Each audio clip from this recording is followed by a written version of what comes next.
Assalamualaikum warahmatullahi wabarakatuh.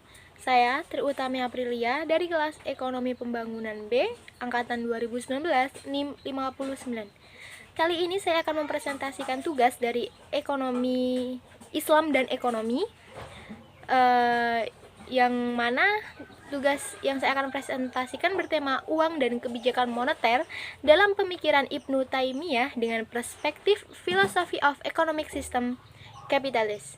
Yang pertama, kita akan membahas biografi dari Ibnu Taimiyah, yang mana beliau bernama lengkap Taqiyuddin Ahmad bin Abi Al-Halim bin Taimiyah. Beliau lahir di kota Haran pada tanggal 22 Januari 1263 Masehi.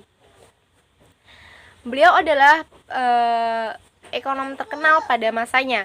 Pemikiran ekonomi beliau banyak terdapat dalam sejumlah karya tulisnya seperti Majmu' Fatawa Syaikh al-Islam, kemudian Asy-Syiasah Asy-Syar'iyyah fi Islah Ar-Ra'i wa Ar-Ra'iyah, kemudian juga ada Al-Hizbah fi Al-Islam. Beliau juga dikenal sebagai seorang pembaharu dalam artian memurnikan ajaran Islam agar tidak tercampur dengan hal berbau bid'ah. Kemudian beliau wafat pada tanggal 20 Zulhijjah pada tahun 728 Hijriah. Pada beliau wafatnya berada di penjara. Selanjutnya kita akan membahas uang dan kebijakan moneter dari sisi Islam ataupun syariah. Yang pertama, uang. Keuangan Islam adalah sebuah sistem yang bersumber dari Al-Quran dan Sunnah serta dari penafsiran para ulama terhadap sumber-sumber wahyu tersebut.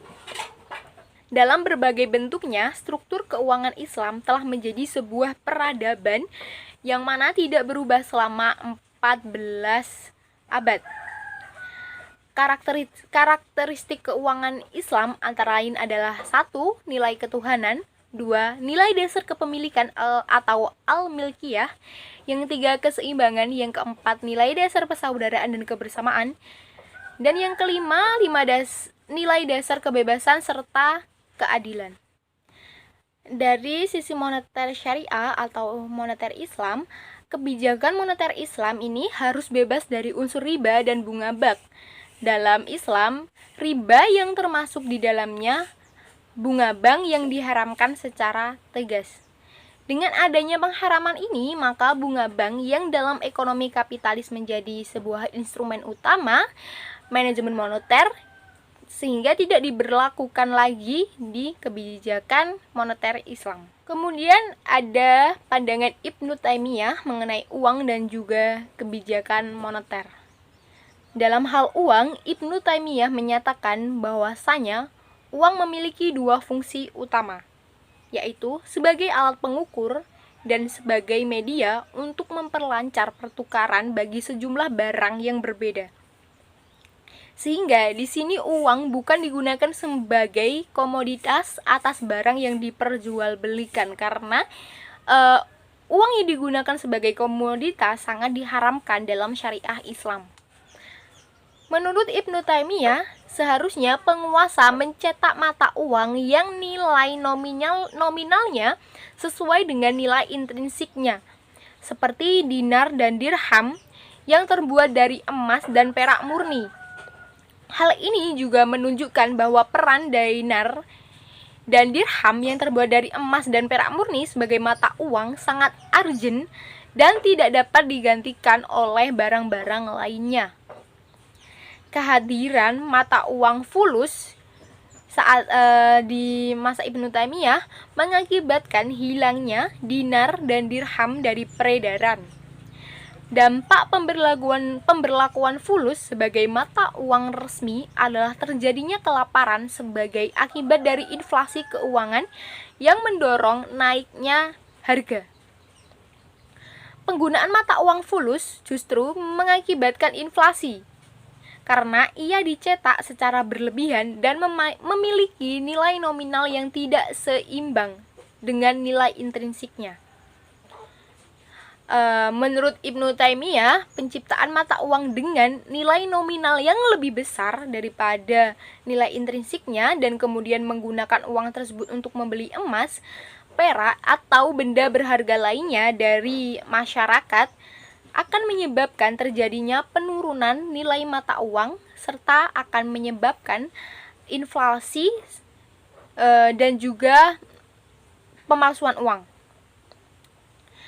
Ibnu Taimiyah menganggap bahwasanya perdagangan mata uang adalah bentuk kezoliman terhadap masyarakat. Kemudian kita akan membahas mengenai sistem ekonomi kapitalis.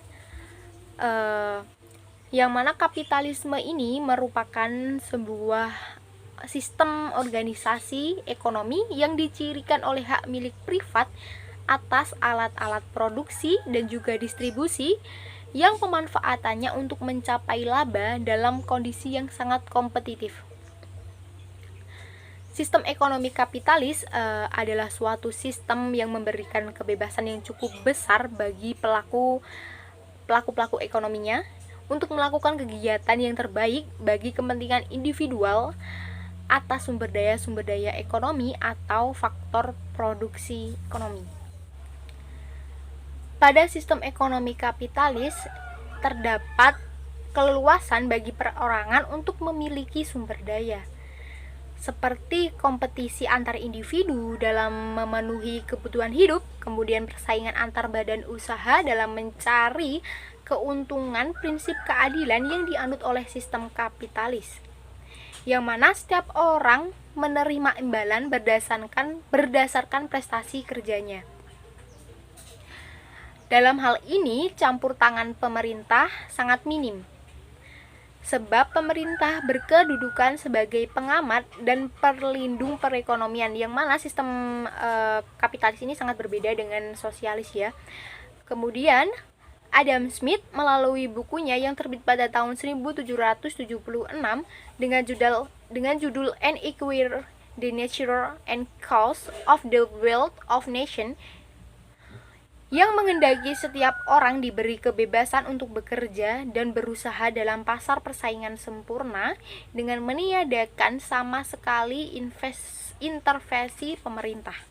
Kemudian bagaimana cara kerja kebijakan moneter di sistem ekonomi kapitalis? Langsung saja, di moneter kapitalis, ukuran yang bisa dipatokan untuk menimbang apakah suatu mata uang ideal untuk dijadikan sebagai alat pembayaran internasional adalah tingkat penerimaan dan keluasan. Kemudian fiat money dalam hal ini menunjukkan keunggulannya karena fiat money jauh lebih fleksibel ketimbang uang koin.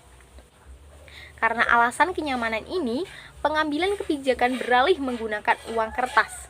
Namun, untuk tetap memberikan jaminan nilai uang kertas tersebut, otoritas moneter membackup nilainya dengan emas yang setara. Di moneter kapitalisme menjadikan sistem moneternya berbasis fiat money, yang mana hanya mengandalkan kepercayaan pada institusi yang menandatangani dan menerbitkan uang kertasnya. Nilai nominal yang tercantum pada uang kertas tersebut tidak menunjukkan cadangan kekayaan real berupa harta berharga seperti emas dan perak, sehingga rutinitas inflasi menjadi sebuah konsekuensi yang logis. Dari sini dapat disimpulkan jika Islam menegaskan bahwasanya kebijakan moneter jika uang tidak diperbolehkan sebagai komoditas, yakni sebagai barang yang diperjualbelikan atau juga disewakan demi mendapatkan banyak keuntungan. Sedangkan di moneter kapitalisme menjadikan perbankan yang mendapatkan keuntungan dari pembuangan uang sebagai salah satu pilar kebijakan moneternya. Sekian presentasi saya mengenai uang dan kebijakan moneter dari pemikiran Ibnu Taimiyah serta dengan perspektif Philosophy of Economic System Capitalist. Terima kasih telah menyaksikan. Wassalamualaikum warahmatullahi wabarakatuh.